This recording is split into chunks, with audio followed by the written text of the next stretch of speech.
Ayan, good morning everybody. Kagigising ko lang guys. Wala na si nanay. Siguro po nag-ano na naman yun.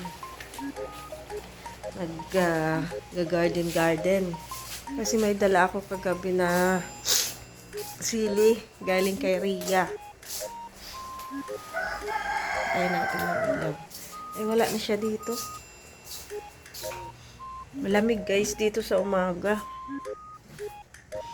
Natin yung kanya mga tinanim. Marami siyang itinanim na kagabi. Ay kahapon.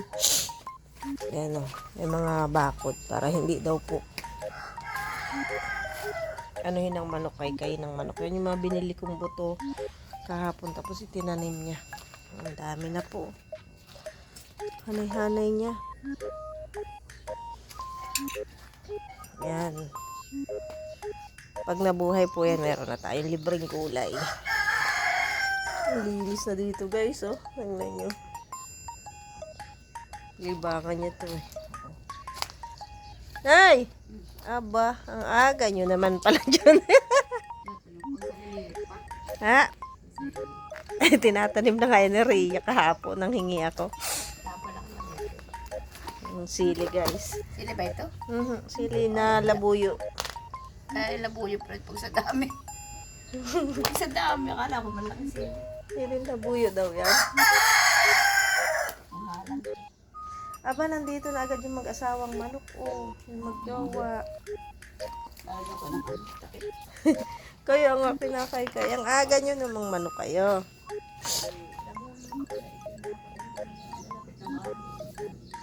Di pa palaki. Mataas pa yun. Labuyo nga yan. Ang dami na. Masarap yan sa tinola. Dahon. Dapat ito, pag lumaki-laki lang isa, tatanggalin ang iba. Tanggalan mo yan. Para punda. Ganda na nung baka niya. Siling labuyo, guys. Hindi ko kay Rhea yan eh. Kaya nga, minsan ay umaabot ng 600 ang kilo ng siling labuyo dito. Dami nga sa kilo. Dami nga. Sobrang dami. Pag tagbagyo. Nung nakaraan, nung bumagyo. Pag sa hirap ng sili. May kalabasa. Di gagapang yan dun. Kalabang yan. Ay, sa bagay niya lang sa baba. Pag na, balik na yung talbos. Parang tumawid. Parang ang ganda ng lupa dito. Ganda ito. Ano na dito? Buhangin. Tatanong naman siguro na bulak. May bulak. May tanong. Talong lang sana dito eh. Hindi na ako. Ang ano? Talong sana. Wala nga akong mabiling talong buto. Maghahanap ako pag ako punta sa palengke. Ganun. Ang bisita ko.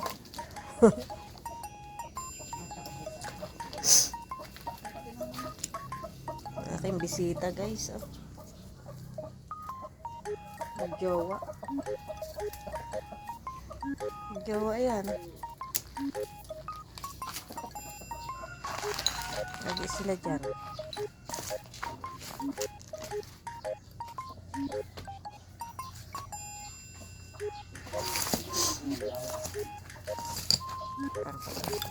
Ito may kayamanan. Butas.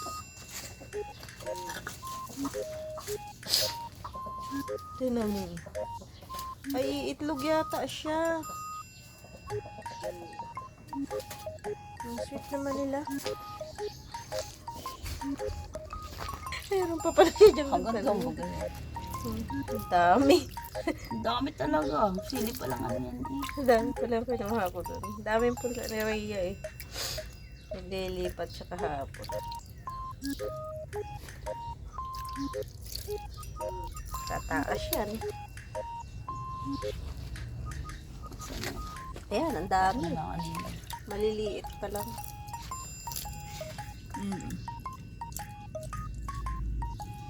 Pag lumaki po ang iba, ililipat ko. Masyadong malimit yan eh. Tataas yun. Titira mo lang mga dalawang puno. Kaya nga.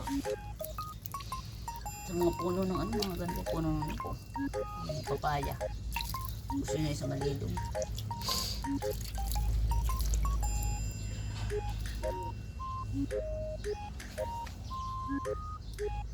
Nawala na yung isang pusa ko, hindi na umuwi. Tayo naman. Yan, ganyan ginagawa niya guys. Ganyan ginagawa ni nanay para daw hindi malanta, tapos para hindi kay ng manok. Ayan, tinatakpan niya ng saha ng saging kasi po yung saha ng saging ay malamig.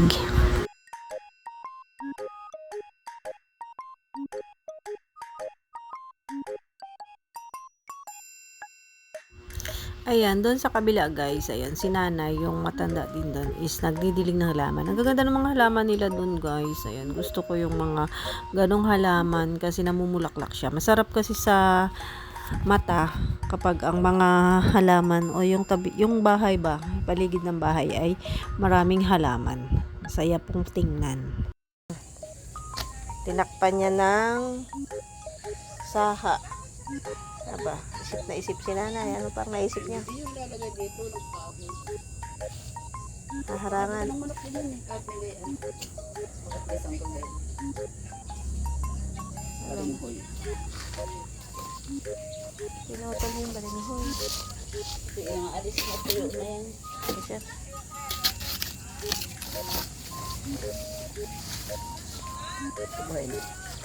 Ayan oh, malago na. Ay, ano na. Kaya maganda kay nanay doon sa kabila oh. May bulaklak.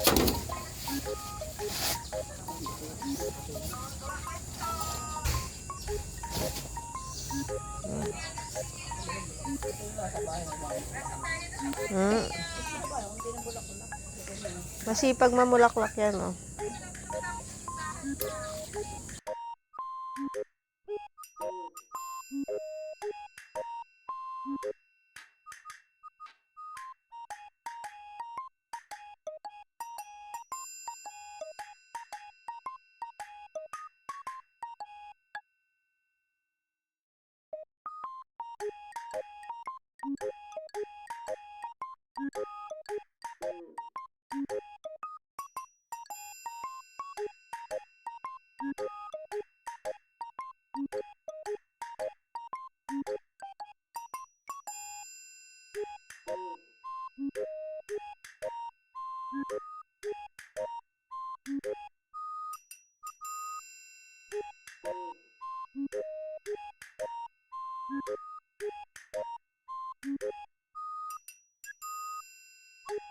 Puting kahoy ba gaya, nay?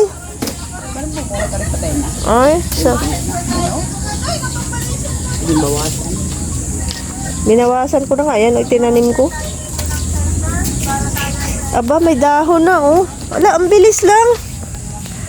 May dahon na siya oh. Kailan ko lang to tinanim.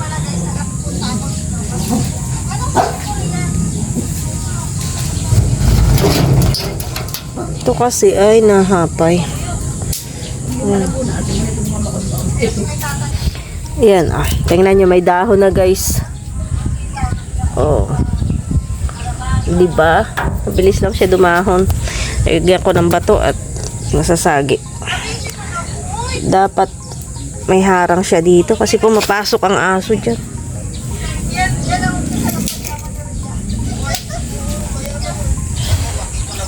Ay, tingnan nyo. Bakod-bakodan pa ni nanay.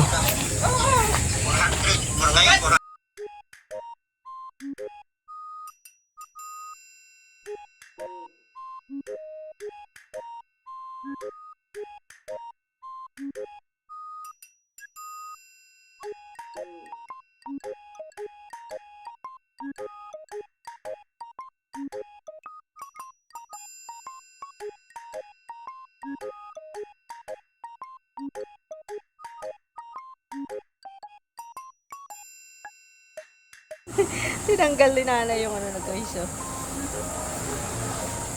Tinanggal niya yung isang ano doon oh, yung isang kamuting kahoy. Mali daw yung tanim ko, dapat ganun daw. Mahaba pala yung putol ko doon. O diba?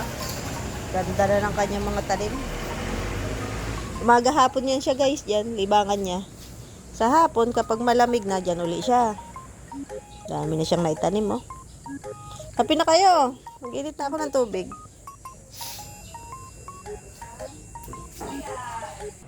Pagod na si mother, guys. Sa kanyang pag-garden, so timplahan natin ng kape. Hindi pa yun siya nagkape at walang mainit na tubig kanina. Nagdiretso siya sa garden. Ayan, nag-init na po ako. Ayan, kape namin dalawa. Kape na kayo, Nay! Para to. Ayan guys, so meron akong bell paper. Pinigay sa akin ng kapitbahay ko. Nagwawalis kasi ako dyan.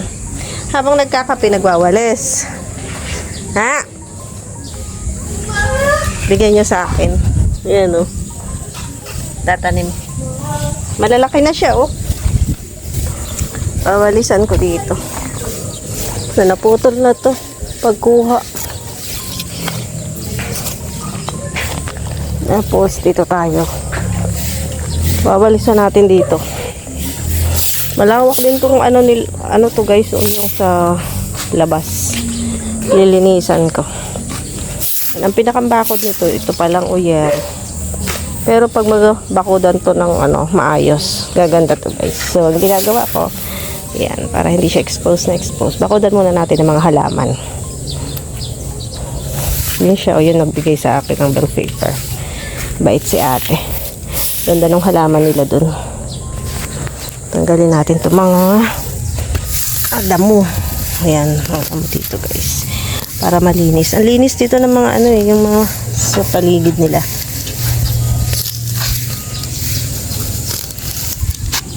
Maganda exercise to sa umaga.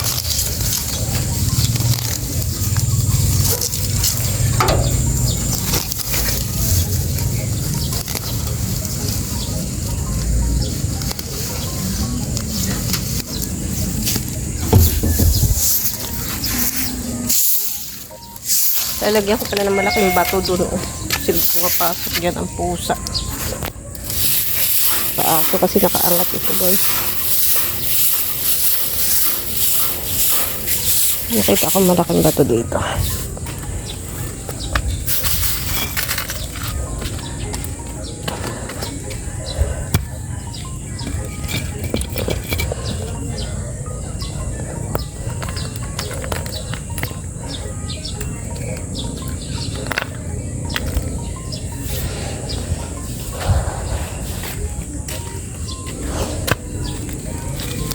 Nagutom na si mother.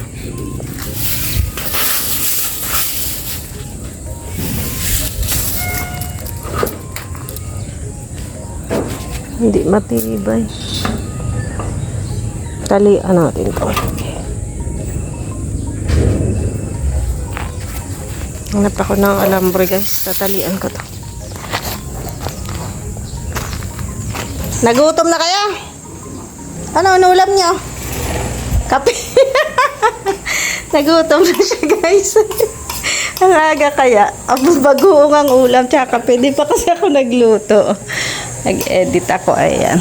Pero may kape siya. Ayan o kape. Dex and Coffee guys. Sa mga gustong mag-order ng ating Dex and Lengshi Coffee. Ayan po. Dex and Lengshi Coffee. Sa mga gusto pong mag-order, message nyo lang po ako.